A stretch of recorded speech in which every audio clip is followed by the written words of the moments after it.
So, hello there everyone and welcome, it is Niran here, and today it is time for yet another FIFA video here on the channel. Now, today I'm going to be posing and asking an extremely controversial question. I already know it's going to massively split opinion and cause a serious divide down in the comments section, but I still want to hear your thoughts on it as we progress through this one. Today I'm going to be basically asking whether or not EA should implement microtransactions into career mode, giving you guys some concepts as to how they could, and then going through the pros and cons as to whether they actually should implement them into the offline game mode. Now, obviously, for those that don't know, microtransactions are, buying DLC or buying content within the game after you've actually bought the game. So, for example, as far as FIFA is concerned, you usually use microtransactions to buy FIFA points, in which you can then buy packs and build a better ultimate team.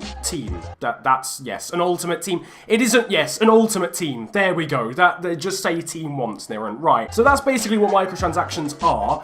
They can, in my opinion, be implemented into FIFA career mode as well. It's just then another sort of decision as to whether it actually should be a thing. Now, in the background, I've got a concept, or quite a few concepts actually, as to things that could be implemented into career mode via microtransactions, and also it would lead to new game modes being added. Then I'll talk you through the reasons why they should and why they shouldn't. So here is the concept, and as you can see, it's very similar to the EAS FC catalogue that you get on the game normally. Now, the difference here is that on the catalogue, usually you use those random EAS coins things that you build up from doing various objectives throughout the game. So when you sign someone on deadline day, for example, in a career mode save, you earn like 10 XP, or you sign a highly rated player, you earn like 50 XP, something along the lines of that. So you then obviously build up those, you rank up through the levels and stuff, and you then earn the ability to buy perks for career mode, for online, for ultimate team, and in terms of gameplay like kits, balls, boots,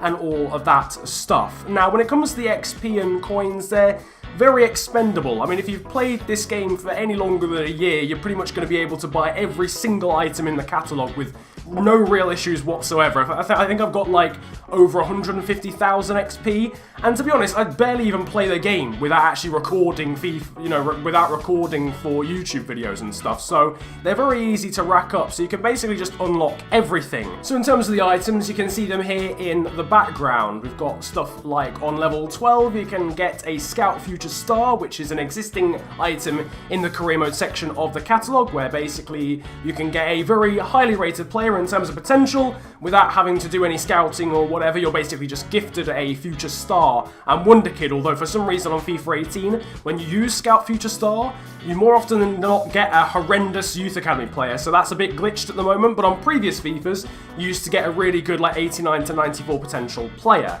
Now, there's some different ones on here. I'll go through the other one that you usually get on the catalogue first, and that's down in the bottom right, level 14, Restart Match ability. That again is something that you can buy from the catalogue on FIFA traditionally anyway, using the EAS FC coins. However, there's four very different ones. I'll talk you through them in more detail as you see the concept, but you're on level 12, you've got Stadium Upgrade. Level 13, you've got 15 plus, which is Infinite Save. Level 13, Adidas as a kit supply, and level 14, Potential Boost. Now, these obviously rely on different elements and features being added to career mode, the likes of being able to actually upgrade your stadium in the first place, and also being able to create your kits, or at least edit them, so that you can have different suppliers and also different sponsors, which I imagine in this version of a concept would be another item that you could buy on the catalogue. You could buy a really high-rated sponsor without actually having to earn that in career mode through XP or whatever other options you can. So again, I'll talk you through those in more detail in a moment, but the key premise here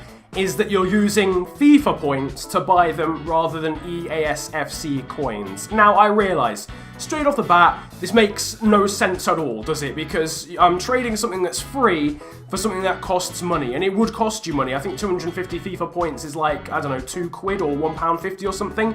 So to be able to upgrade your stadium to a 40,000 capacity stadium, as you can see here, from whatever stadium capacity you have Previously, you would actually have to spend £1.50 or £1 in real life money to do that in your career mode save. Now again, it doesn't seem to make all that much sense, but when you think about how much in terms of resources and time is put into Ultimate Team, given the fact that EA can earn so much money from it, it's not beyond the wildest of probabilities or expectations that EA would pump more time and effort into career mode, which is what we've been begging for absolutely ages, if you had to spend money on it to get extra perks. Not to actually play the game mode. I don't mean, you actually have to spend money to get a good team, because that's sort of how it is on Ultimate Team. There's a bit too much of an imbalance. You pretty much have to spend money in order to get a good Ultimate Team.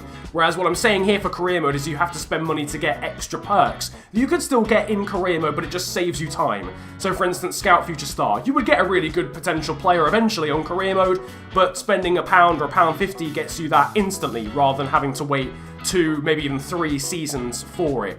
Again, it's down to the fact that I don't think EA are going to put a whole lot of time into improving career mode if it's still completely free to play. So this is the positive. If we have to spend money on it, the chances are EA are going to make it so damn good because they want us to spend more money on it that it will actually become a good game mode like it was in the past. Obviously the cons are, you don't want to have to play, you don't want to have to pay to win. For some people, they might only be able to actually afford to buy the game, and suddenly they're lagging behind their mates when it comes to their career mode saves because they can't actually afford to buy all the perks, etc. As I mentioned, I wouldn't want it to be, pay to win. You'd want it to be pay to win slightly quicker than you would normally. But that's the imbalance there. That's the problem. Again, I don't think EA will put all that much time and effort into career mode if it's completely free over the next couple of seasons. So let me know down in the comment section whether you think the fact that EA will put more time and effort into career mode outweighs the fact that you then have to pay money for certain things. What do you guys think? Should microtransactions be part of career mode, or should they be left out completely and just left for Ultimate Team, and this offline game mode should be completely free? It's a shame we even have to have this debate, but it's clear from the past that Ultimate Team has benefited massively from having microtransactions within it in terms of how good and how much that game mode has been changed and improved over the years, whereas career mode has been left completely stagnant, in my opinion, because it is a completely free game mode. Now, I mentioned it before that I've done quite a few concepts for things that could be paid for as far as career mode is concerned, and basically I drew up a little list of stuff that would categorize that I would be okay with paying a small amount of money for, that I don't think would make it a pay-to-win game mode, that would make it a pay-to-win slightly quicker or just slightly more enjoyable game mode. I don't know, I don't fully agree with it, if I'm going to be brutally honest with you, but these are at least things that I think would work quite well if microtransactions were to be implemented. You can see here level 13 is being able to extend career mode into an infinite state rather than the normal 15 years. A lot of people complain that with Football Manager, obviously it goes on forever, and that's not the case with FIFA. It would be great, obviously, to be able to unlock that, and that was 350 FIFA points. 200 FIFA points is being able to unlock kit suppliers or sponsors, in this case at level 13. In the same way that you have different boots at different levels, you have different kit suppliers and sponsors at different levels. The higher level here, being level 13, is that you can unlock Adidas as a kit supplier. They'll give you an immediate offer once you redeem that, and then for the next season's kit, if kit customization was implemented into FIFA, you'd then be able to add that to your kit. Maybe at lower levels you'd have slightly less prestigious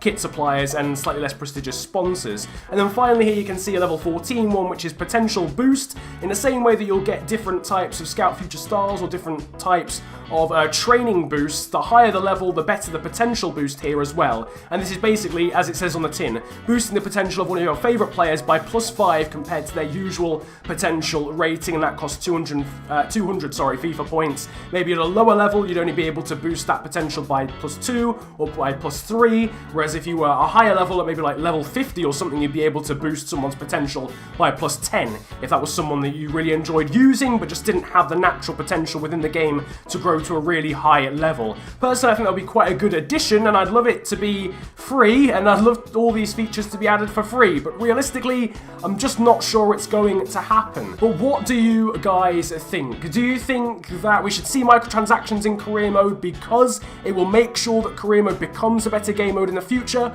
or should career mode remain free just purely because of the principles, at the risk that it might remain quite stagnant for future seasons? Let me know down in the comments section below. As always, I know this video has been very controversial, but if you did enjoy, then slap a like on it, subscribe if you are new to the channel, and comment about enjoying the video if you enjoyed it that much. You can also follow me on social media these days too. My Twitter handle is @theofficialfng, and my Instagram is exactly the same. Links are down below. But it's been a pleasure ranting at you guys today. Have a great day, enjoy yourselves, and goodbye.